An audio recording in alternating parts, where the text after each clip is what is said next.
Active versus critical reading. Last week, students conducted two reading strategies, one called Thieves and the other Annotation. Both of them were exercising different types of reading strategies. The Thieves was focused on a pre-reading, and the Annotation focused on a during reading strategy, both on the article for You Can Grow Your Brain.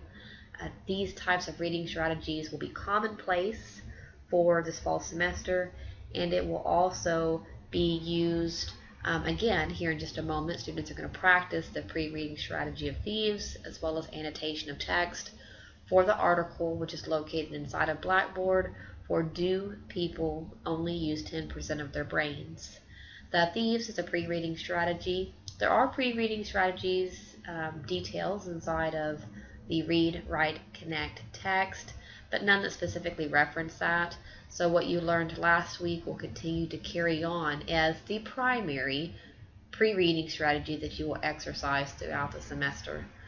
The secondary reading strategy, the annotation of text, if you have forgotten how to do that or you need some extra help, pages 15 through 17 of your textbook actually gives you some information to be able to help you and enhance that type of during reading strategy to help you grow throughout the semester. If you have any difficulties remembering how to do these two reading strategies, you can reference week 2, how you did for You Can Grow Your Brain in order to improve upon the Thieves reading strategy and annotation of text, that you need to stop right now. Take care of those two before you move forward.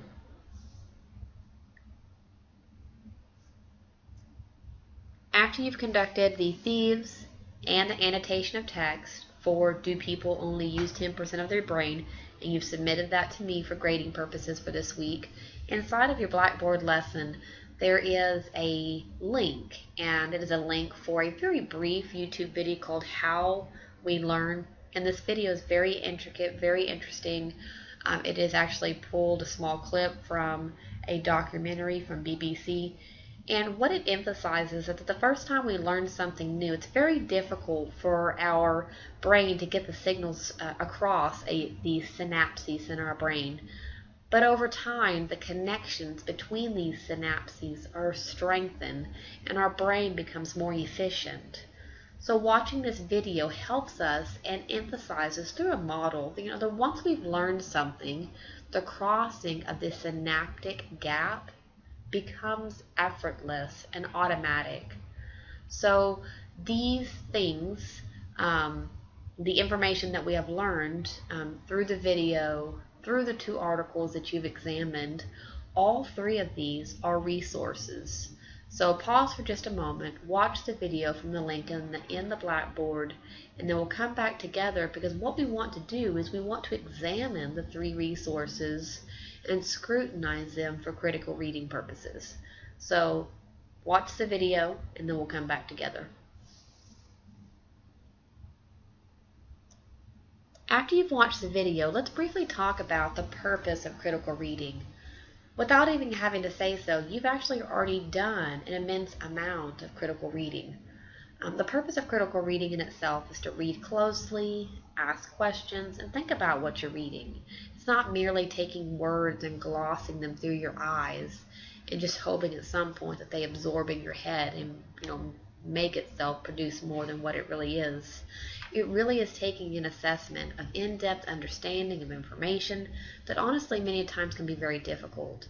And it's making a connection from our own lives with those of the authors that we're having to become engaged with. Well, you've already done these things through the process of the Thieves that you exercised from last week, the Thieves that you have already done through the process of this video, as well as evaluating the video through the YouTube. You have read closely, asked questions, and thought about what you've read, even complex information.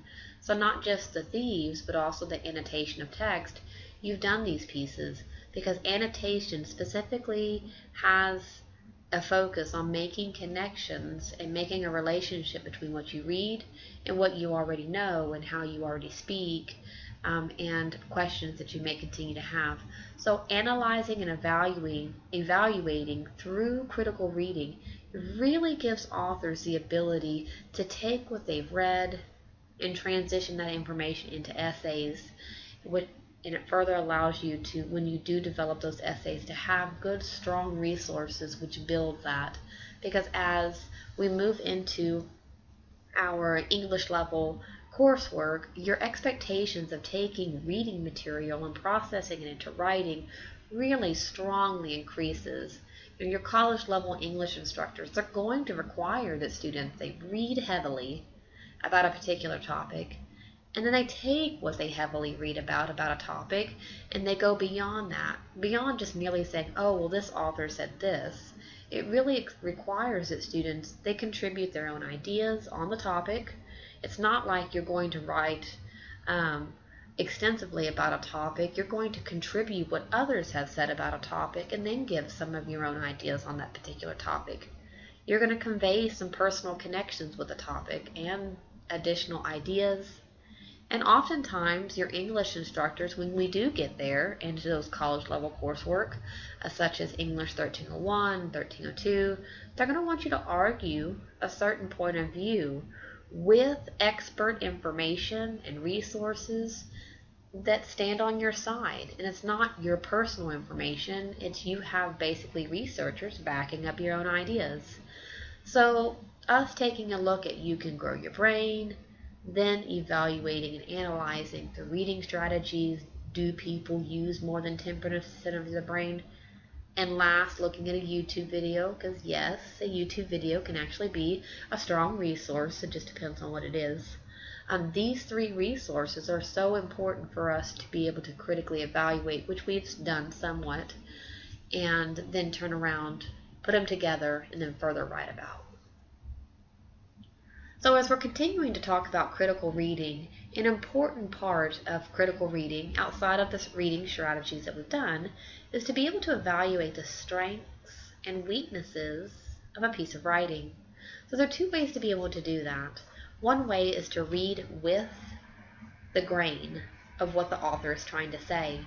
And when you read with the grain, they need to be able to share the author's point of view really as much as possible. It's kind of like we agree with the author. We have to assume the author's a reasonable person. And you have to ask yourself, why does that author take a particular position? When you were reading You Can Grow Your Brain, and you were further reading Do People Only Use 10% of Their Brain? You have to ask yourself, why is the information and the main ideas that the author presents, how are they compelling? How do we believe them? And what evidence, through examples, descriptions, statistics, facts, through these types of evidence pieces, how is that evidence convincing of those main ideas?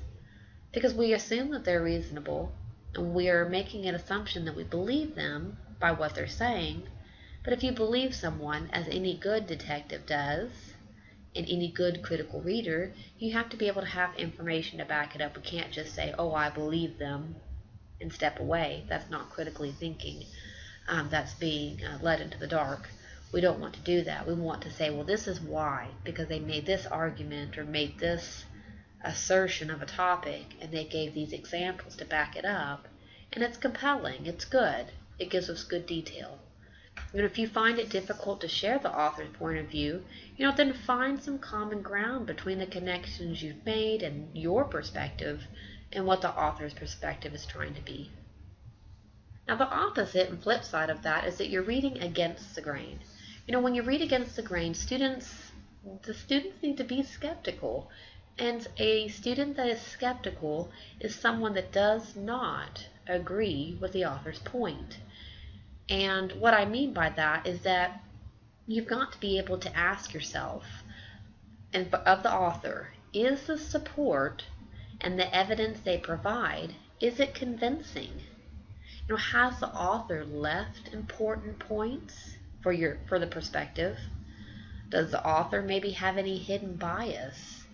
I have a group last week, they were reading an article, and in the article that they were reading, there were some common suggestions between many of my groups that were saying, well, the research that this author is bringing about, their name is in all of this research. And I asked them, I said, well, if this author's name keeps reappearing in all of the research that they're using as support, wouldn't you find that a little bit biased? What about other people? And also the author was saying that everybody, can be generalized or applied to this type of research. But they had only done research in one state, in the US, and not around the world. So there was some bias, not to say that that author is horrible or bad. It's just that maybe sometimes some of the words that are used by the author could be a little assertive, a little too strong. And reading against the grain, it really allows the student to be able to evaluate, how well did the author put together what their main ideas and evidence were? Is it credible? Do we believe them? And it's not to say that we're taking a side. We are critical readers. We are trying to evaluate the strength of a resource. We're trying to evaluate if it's weak.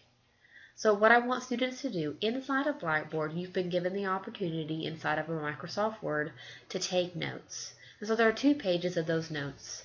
So you can pick either one of the articles that we have read. Now the 2 that we've read, one from last week is called You Can Grow Your Brain. The second one is called Do People Only Use 10% of Their Brain? Pick either one, but only pick one. And what students are to do is to read with the grain. This is where you agree with the author's perspective. Is the main ideas and the supporting evidence, is it convincing? And so you're giving some notes based off of that, okay? The second part is you're to take notes of reading against the grain for that article that you've chosen. Let's be skeptical. Is the evidence convincing? Maybe there's some bias by the author only and not providing enough. So I want you to take notes, and these notes can be in your words. You can put keywords and phrases. I just have to be able to see that you're comprehending and critically thinking as a reader, that you're looking at both sides, so that if we push forward with this information, you were able to understand, comprehend, and push forward. So stop, pick the article that you want to choose from, and be sure to put at least somewhere in the notes what article you chose, so that way that I know which one, because obviously both of the articles that we're looking at, they do involve talking about the brain. So stop here, take care of your notes, and then we'll move forward here in just a moment.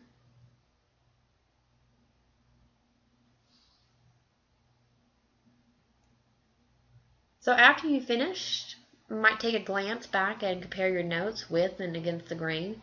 After reading both with and against the grain, compare your notes of each approach. This will help you to be able to make a critical analysis of what's strong and what's weak about the article.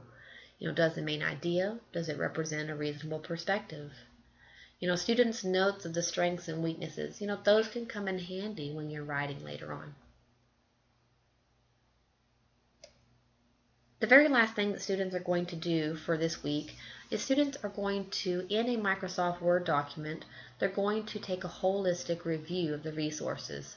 And I'm going to get out here in just a moment into that Microsoft Word document, and I'll go through one of the examples. That way students are able to do the other 2 on their own with having some guided information. So what this chart is meant to do is to take all 3 resources, that You Can Grow Your Brain, Do People Only Use 10% of Their Brain, and then the very last one, which is a YouTube video, How We Learn Synapses and Neural Pathways. And I've actually given you common ideas that are expressed in all 3 of those. And maybe more in 2 than in 1, but common ideas that were seen throughout them. So there may be some that don't have everything, but it's common enough. So I didn't want us to go there just yet. I want to see what we can find that relates to these. So I'm going to get out of this and get into Microsoft Word so we can kind of talk together.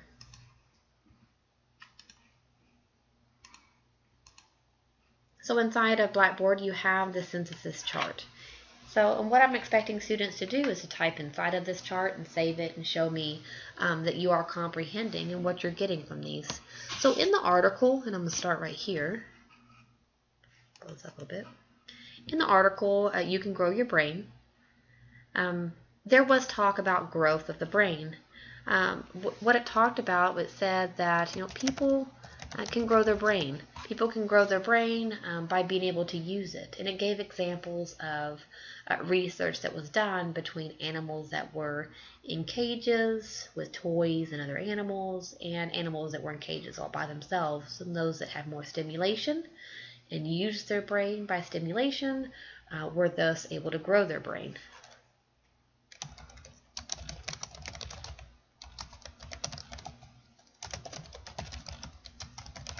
And so I'm just going to put this in there because this gives,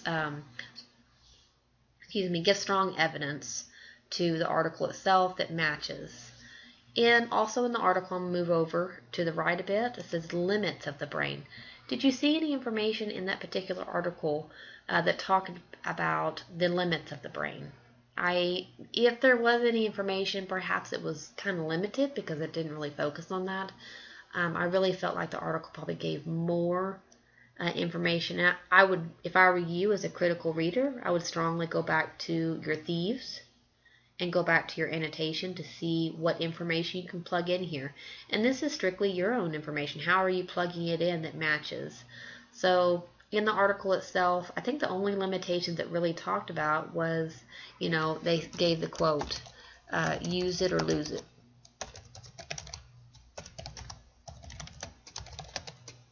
And that quote really represents the limits of the brain. If you're not using the brain, you're limiting the brain, and you're going to lose the strong mental processes that you want to have.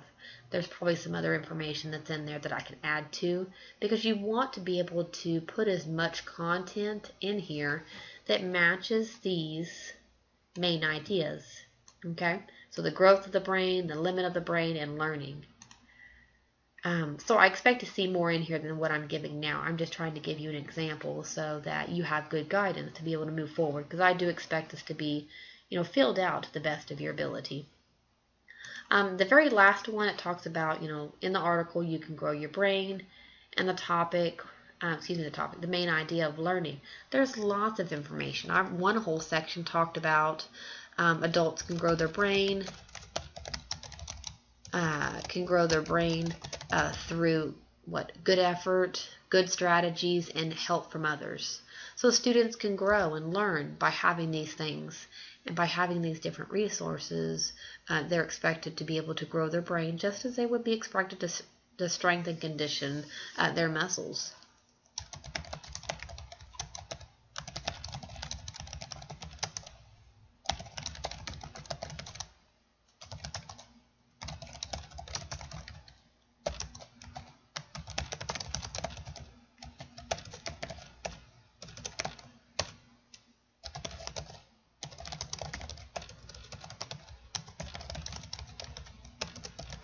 So any information that you're able to add in here, strictly again, is through your own interpretation.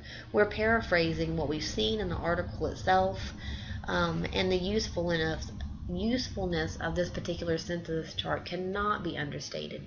It is excessively going to be used next week. We'll actually come back and reference the synthesis chart to be able to move forward from here and possibly look at a writing material. So, given an example here, I went through one article. You can use very similar to what I've already got here. Retype this information in your own words, of course. But take a look at, do people only use 10% of their brains? And give me some details. What did that article say about the growth of your brain? What did it say about the limits of your brain? And what did it say about learning? If you find that that article did not contribute to any one of those particular main ideas, then don't put anything in there. Not every article that we talked about strongly suggested all three of these main ideas. So, especially the YouTube video, it didn't talk too much about the limits of the brain. It really talked more about learning and the growth of the brain itself, and talked about how the brain grows and so forth. So not all of these boxes are going to be filled out, but you're really looking at about 80% of them to be filled out, because there was a lot of commonality shared between these particular resources. We want to see what's common because these commonalities are going to produce great writing pieces. So students have 4 tasks on their blackboard for this week. Students need to be able to take care of the thieves, annotation of text for do people only use 10% of their brains.